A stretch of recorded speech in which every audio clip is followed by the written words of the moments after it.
On July 15th, the Special Investigation Team, probing allegations of multiple murders, sexual assaults, and secret burials in Karnataka's temple town of Dharmasthala, submitted its final investigation report before the Belantagandi court.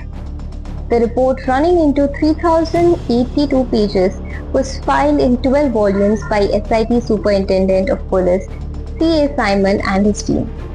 Along with an earlier report submitted in November 2025, the investigation records now total 7,005 pages. The final report reportedly includes statements from around 255 witnesses, forensic science laboratory findings, and digital evidence stored on a 4 TB hard drive. The contents of the report have not been made public. The investigation began after complainant C.N. Chinnaya alleged that he had buried hundreds of bodies, including victims of sexual abuse, during his time as a sanitation worker in Dharmasthala.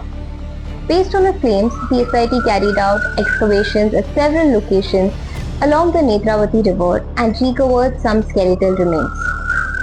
However, the SIT later filed a case against Chinnaya under the Bharatiya Nyaya Sanhita, alleging that he had made false statements. The charges also named several activists who had supported him. Chinnaya subsequently alleged that he had been pressured by the activists to make false accusations aimed at defaming Dharmasthala.